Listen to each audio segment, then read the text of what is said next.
పదో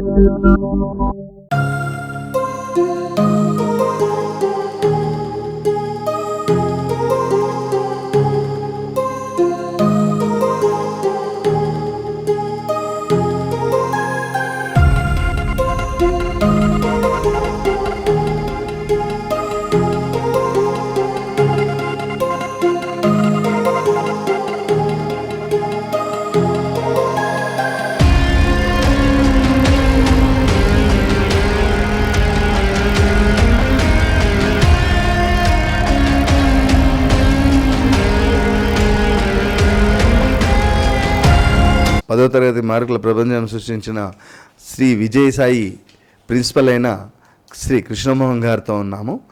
ఆయనతో 4 విషయాలు మాట్లాడదాం. నమస్కారం సార్.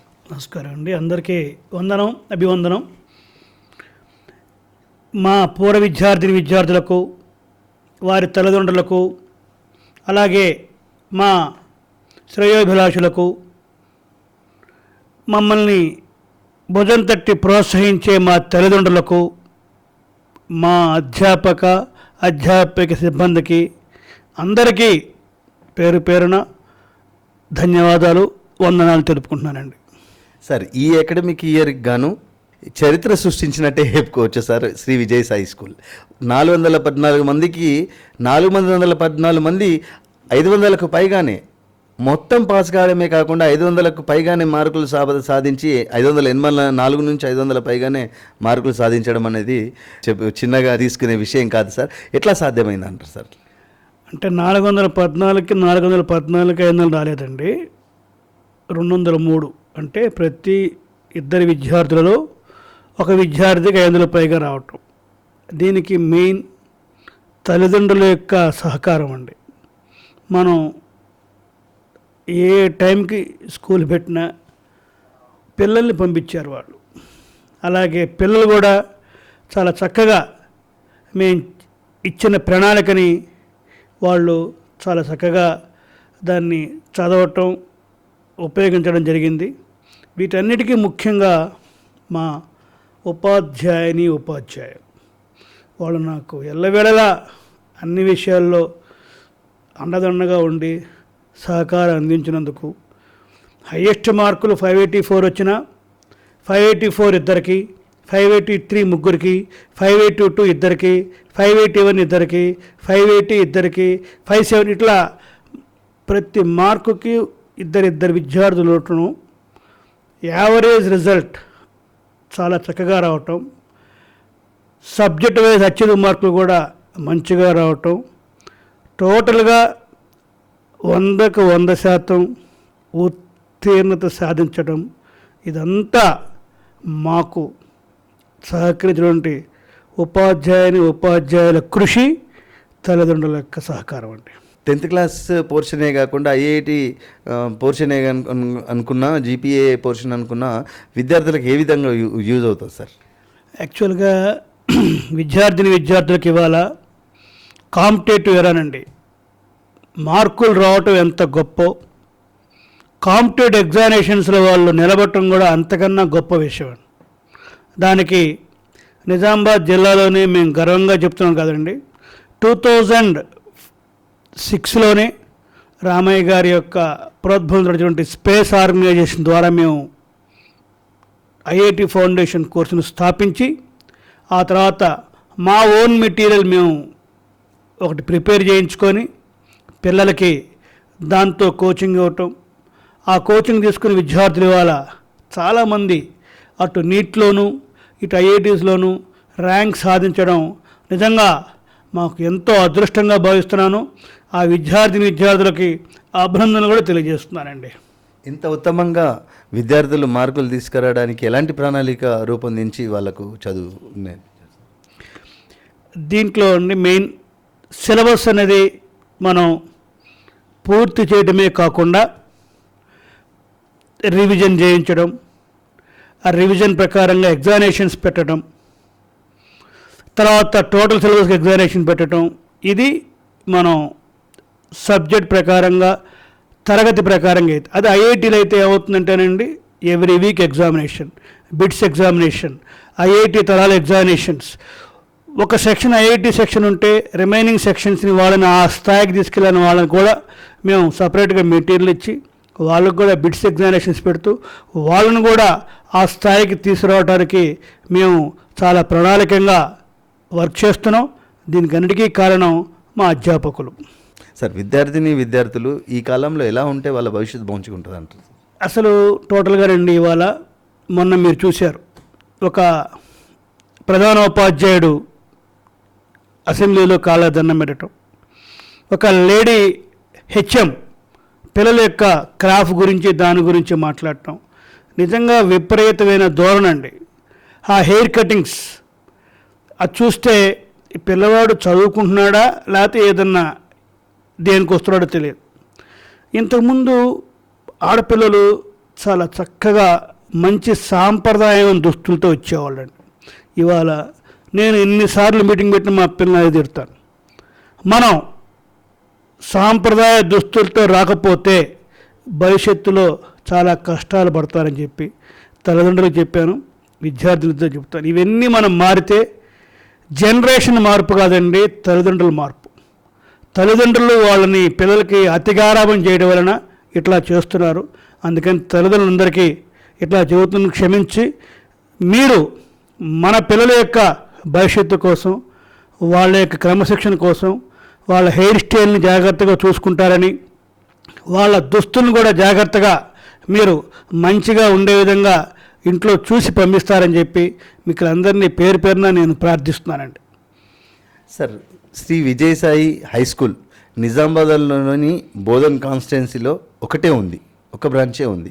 కానీ చాలామంది అక్కడిక్కడ బ్రాంచ్లు ఉన్నాయని చెప్పి చెప్తా ఉన్నారు. దానికి కారణం ఏంటంటారు సార్? యాక్చువల్గా సార్ ఇది విజయసాయి ఉన్నత పాఠశాల ఒకటేనండి ఇప్పుడు కూడాను. ఇక ఈ మధ్యకాలంలో బాన్సాల్లో కూడా పెడుతున్నారు, అది పెడుతున్నారు, ఇది పెడుతున్నారు అని నన్ను కూడా పేరెంట్స్ అడగటం, నేను ఒకసారి వీడియో ప్రకారంగా అందరికీ ఇన్ఫర్మేషన్ ఇచ్చడం, మా పూర్వ విద్యార్థులు ఒక మీటింగ్ పెట్టి చెప్పడం అందరూ జరిగిందండి. మనకి పేరు మారదు, మన విజయసాయి ఉన్నత పాఠశాల 1995లో స్థాపించబడింది. ఇప్పటికి 30 సంవత్సరాల నుండి ఈ విద్యా సంవత్సరం 31 విద్యా సంవత్సరంలో అడుగుపెట్టబోతుంది. విజయసాయి ఉన్నత పాఠశాల మనకొక్కటే, పేరు మార్చబడదు, బ్రాంచులు ఎక్కడ ఉండవు.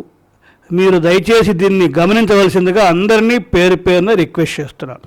చదువులో వెనుకంజలో ఉన్న విద్యార్థులను కూడా ఇవాళ మంచి చదువు నేర్పించి 500 మార్కులతో పాస్ అయ్యేలా చేశారు. అలా ఎలా సాధ్యమైంది సార్? సార్, వాళ్ళకి ప్రతి విద్యార్థికి మైండ్ కానీ అన్నీ ఒకే రకంగా ఉంటాయండి. కాకపోతే ఒక్కొక్క విద్యార్థి ఒక్కొక్క విధంగా తన యొక్క భావాన్ని వ్యక్తీకరిస్తాడు. అవన్నీ మనం చూసుకుంటూ వాళ్ళు దేంట్లో లోపం ఉన్నారు, ఎందుకు లోపం ఉన్నారని గ్రహించి వాళ్ళని కొంచెం మౌల్డ్ చేసుకొని మన దారిలోకి తెచ్చుకొని వాళ్ళని కూడా మనం మంచిగా చదివిస్తే గ్యారంటీగా మంచి మార్కులు వస్తాయండి. ఒక మా విజయసాయి పాఠశాలకు ఎక్కడైనా సరే ఒక ఉపాధ్యాయుడిగా నేను చెప్పే విషయం, ప్రతి విద్యార్థిలో తెలివితేటలు, మెమరీ పవర్ ఒకే రకంగా ఉంటుంది. కానీ వాటిని గుర్తించి లోపాలు సరిదిద్దుకుంటే మంచి విద్యార్థి అవుతాడు ఎవరైనా. సార్, 30 సంవత్సరాలు గడిచి 31వ సంవత్సరంలో అడుగు పెడుతున్న ఈ విద్యా సంస్థ ప్రిన్సిపల్గా మీరు ఈ విద్యా సంస్థ గురించి ఏమైనా చెప్పాలనుకుంటున్నారు సార్? సార్, దాదాపుగా మా విజయసాయి పాఠశాల గురించి అందరికీ తెలిసింది, ఎందుకంటే 30 సంవత్సరాల నుంచి ఏ విద్యార్థి ఏ పొజిషన్లో ఉన్నాడు అని అందరికీ దాదాపుగా నేను వాట్సాప్ రూపకంగా అన్ని ప్రకారం పెడుతూనే ఉన్నాను. అందరూ మంచి మంచి పొజిషన్లో ఉన్నారు. తల్లిదండ్రులందరూ మాకు చాలా అంటే సహకరిస్తూ అన్ని విధాల మాకు తోడ్పడుతూ మా విజయసాయి పాఠశాలని ముందుకు తీసుకెళ్ళటానికి, ఇంకా అభివృద్ధిలోకి వెళ్ళటానికి వాళ్ళు మమ్మల్ని ఎప్పుడు భుజం తట్టి ప్రోత్సహిస్తూనే ఉంటారు. విద్యార్థులను మంచి ఉన్నత శిఖరాలకి చేర్చే చరిత్ర మాది. దానికి కావాలంటే మీరు మా పాఠశాల యొక్క ఇన్స్టాగ్రామ్ చూడొచ్చు, అలాగే మా పాఠశాల యొక్క ఫేస్బుక్, విజయసాయి యూట్యూబ్ ఛానల్, ఇవన్నీ మీరు చూస్తే మా ప్రగతి ఎట్లా ఉంది, తల్లిదండ్రుల యొక్క సహకారం ఎట్లా ఉంది, మేము ఏ విధంగా పిల్లల కోసం కష్టపడుతున్నాం ఇవన్నీ మీకు తెలుస్తాయి. అవన్నీ మీరు జాగ్రత్తగా అబ్జర్వ్ చేసి మాకు ఎల్లప్పుడూ అదే సహకారం అందించమని చెప్పి పేరు పేరున కోరుకుంటున్నానండి. సార్, శ్రీ విజయసాయి స్కూల్లో విద్యార్థులని హాస్టల్లో కానీ అంటే స్కూల్లో కానీ జాయిన్ చేస్తే వాళ్ళకి ఎమర్జెన్సీ టైం అంటేనే తప్ప లీవ్లు అనేటివి ఇవ్వరు. దానిపై తల్లిదండ్రులు కొంచెం ఆలోచనలో పడుతున్నారు సార్. దాని గురించి ఏమని చెప్తారు సార్? దీని గురించి కంపల్సరీ చెప్పాలండి. ఇంతకుముందు విద్యార్థులు తల్లిదండ్రులు ఎలా ఉండేవాళ్ళంటే మనం చెప్పంగానే ఎస్ మన కోసమే చెప్తున్నారు కదా అని ఆలోచించుకుని వెళ్ళిపోయేవాళ్ళు. ఇవాళ తల్లిదండ్రులు వినే పరిస్థితి లేదండి. వాళ్ళ పిల్లల్ని తీసుకెళ్ళాలంతే చిన్న చిన్న కారణాలకి. దానికి నష్టం ఎవరు జరుగుతుంది ఆలోచించుకోవాలి పేరెంట్. ఎంత ఫీజు కడుతున్నారు వాళ్ళు, రోజుకి ఎంత ఖర్చు ఉంటుంది వాళ్ళకి. అట్లాగే పిల్లవాడిని తీసుకురావటం తీసుకెళ్ళటం ప్రయాణపు ఖర్చులు ఏమైనా ఉన్నాయి. ఇవన్నీ మాకు నష్టమా తల్లిదండ్రుల నష్టమా? ఇది ధనపరంగా అయితే విద్యాపరంగా ఎంత నష్టపోతాడండి? ఇవన్నీ జరగకూడదు అని చెప్పి నేను చిన్న చిన్న కారణాలకి పర్మిషన్స్ ఇవ్వను అంటే తల్లిదండ్రులు ఫీల్ అవుతున్నారు. సో అందుకని చివరిలో ఏం చేయండి మీకు చేశాను, వెళ్తే వెళ్ళారు, నాకు అన్నీ మిగులుతాయి కదా అని అనుకోకూడదు నేను. కానీ అనుకోవాల్సిన పరిస్థితిని తల్లిదండ్రులు క్రియేట్ చేయవద్దు అని చెప్పి దయచేసి ఏదన్నా మంచి కారణం ఉంటే తీసుకెళ్ళండి. చిన్న చిన్న కారణాలకు వచ్చి తీసుకెళ్ళి అటు పిల్లల్ని నష్టపడే విధంగా చేయొద్దు అని చెప్పి మీకు అందరికీ ఈ మీడియా పరంగా నేను విజ్ఞప్తి చేసుకుంటున్నానండి. సార్, 10వ తరగతి ముగించుకొని పై చదువులకు వెళ్ళే విద్యార్థులకు కానీ మళ్ళీ ఫ్రెషర్స్గా మన దగ్గరికి వచ్చే విద్యార్థులకు కానీ మీరు ఇచ్చే సందేశం ఏంటి సార్? ముందు 10వ తరగతి విద్యార్థులు కంపెనీ విద్యార్థులు చెప్తున్నానండి, మార్కులు ఒకటే కొలమానం కాదండి. మీకు 584 వచ్చి ఉండొచ్చు, ఒక విద్యార్థికి 400 వచ్చి ఉండొచ్చు. రేపు పొద్దున ఇదే 400 వచ్చిన విద్యార్థి కాంపిటేటివ్ రంగంలో 584 వచ్చిన విద్యార్థి కన్నా ముందు ఉండొచ్చు. అట్లా ఉండాలి కూడా. ఎవరు డిప్రెషన్ లోను కాకూడదు. నాకు తక్కువ మార్కులు వచ్చినాయని చెప్పి తక్కువ మార్కులు వచ్చిన విద్యార్థి ఫీల్ కాకూడదు. ఎక్కువ మార్కులు వచ్చినాయని చెప్పి అతను గర్వపడకూడదు. అందరూ మంచిగా చదువుకొని మీ తల్లిదండ్రులకి మంచి పేరు సంపాదించి మీ తల్లిదండ్రులు మీ మీద పెట్టిన గౌరవాన్ని నిలబెట్టి మీ జన్మభూమికి మంచి పేరు తీసుకురావాలి, మన భారతదేశానికి మంచి పేరు తీసుకురావాలని చెప్పి అందరినీ కోరుకుంటూ, కొత్తగా వచ్చే విద్యార్థులు మా గురించి మీరు అన్నీ తెలుసుకోండి. ఒకసారి వచ్చిన తర్వాత ఇక మీరే ఆనందంగా బయటికి వెళ్ళి మీ తరపున ఇంకా 40 విద్యార్థులు మా దగ్గర చేరుస్తారు గ్యారంటీగా. ఎందుకంటే ఇక్కడ విద్యా విధానానికి, ఇక్కడ జరిగే ప్రతి ప్రోగ్రామ్స్కి, యాక్టివిటీ బేస్డ్ కార్యక్రమాలకి మీ పాత్ర అంత ఎక్కువ ఉంటుంది. మీరందరూ మంచిగా మా పాఠశాల గురించి ఎంక్వైరీ చేసుకోండి. మంచి హృదయంతో రండి, మంచి ఫలితాలతో బయటికి వెళ్ళి మీకు మాకు మంచి పేరు తెమ్మని చెప్పి అందరినీ కోరుకుంటున్నానండి. చివరిగా విద్యార్థుల తల్లిదండ్రులకు, ఇటు విద్యార్థులకు, సమాజానికి మీరు ఇచ్చే సందేశం సార్? ఇది కొంచెం క్వశ్చను, మీరు అడిగిన క్వశ్చన్ కష్టమేనా, కానీ తప్పదండి. ఇది కూడా ఇంపార్టెంటే మనకి. ఎందుకంటే నేను మా స్టాఫ్ మీటింగ్లో ఎప్పుడు చూస్తూనే ఉంటాను, జనరేషన్ మారింది, జనరేషన్ మారలేదండి. పిల్లలు ఎప్పుడు అమాయపు మెంటాలిటీతో అట్లాగే ఉంటారు. అట్లా పిల్లలు అవటానికి కారణం ఎవరు అంటే పెద్దవాళ్ళుగా మనమే, తల్లిదండ్రులమే. ప్రేమ అతి ఎక్కువ అవటం, పిల్లల్ని కొడితే ఆ విద్యా సంస్థకు వచ్చి ఎందుకు కొట్టారు, అసలు ఏమి జరిగింది అని ఎంక్వైరీ చేయకుండా ఆ పిల్లవాడి ముందే ఆ ఉపాధ్యాయుని తిట్టడం, దాంతో మిగతా ఉపాధ్యాయులు భయపడిపోయి ఆ పిల్లల్ని ఏమనుకోవటం, దానివలన క్రమశిక్షణ అనేది తగ్గిపోతుందండి విద్యార్థుల్లో. ఇవాళ బాగా మీరు అబ్జర్వ్ చేయండి, రోడ్డు మీద త్రిబుల్ రైడింగ్ వద్దంటాం, త్రిబుల్ రైడింగ్ వెళ్ళేది విద్యార్థులే. మైనర్ విద్యార్థులకు బళ్ళు ఇవ్వద్దంటాం, తల్లిదండ్రులు ఇస్తున్నారు.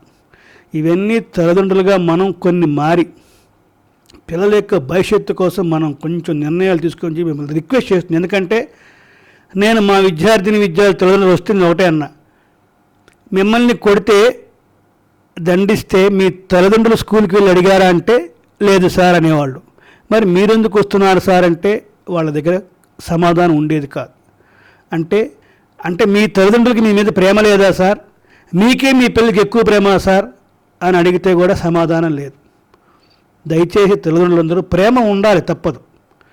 తప్పు జరుగుతుంది, ఒక విద్యా సంస్థలో ఒక ఉపాధ్యాయుడు కొడతాడు గ్యారంటీగా, తప్పుగా అపార్థంగా కూడా కొట్టవచ్చు. నేను ఉపాధ్యాయులు మంచివారని చెప్పట్లే, కానీ మనం ఏం చేయాలి తల్లిదండ్రులుగా, అది ఎలా జరిగింది ఎందుకు జరిగింది ఎంక్వైరీ చేసి పిల్లవాడు లేకుండా ఆ ఉపాధ్యాయుడితో మాట్లాడితే ఇంకోసారి ఆ తప్పు జరగదు.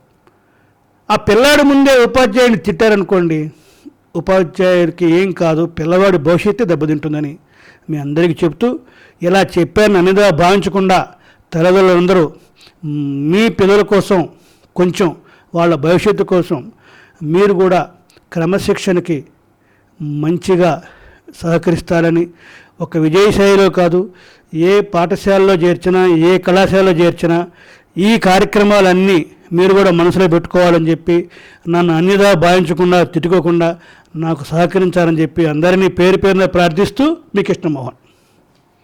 చూసాం కదా శ్రీ విజయసాయి ప్రిన్సిపల్ కృష్ణమోహన్ గారు ఏం చెప్తా ఉన్నారు అంటే, ఇక్కడ ఏదైతే ఇన్నేళ్ళు మీరు నేర్చుకున్న ఏదైతే విద్య ఉందో ఆ విద్యని కానీ ఇటు క్రమశిక్షణ కానీ తప్పకుండా బయట పై చదువులోకి వెళ్ళే మీరు అక్కడ కూడా ఇలాంటి ప్రోత్సాహమే అలా మీరు చేసుకుంటూ ఉంటే ఎదుటి మన ఎవరైతే పేరెంట్స్కి కానీ ఇటు గురువులకు కానీ మనం క్రమశిక్షణతో వాళ్ళతో కలిగి ఉంటే మీ భవిష్యత్తు చాలా మంచిగా ఉంటుందని చెప్తా ఉన్నారు.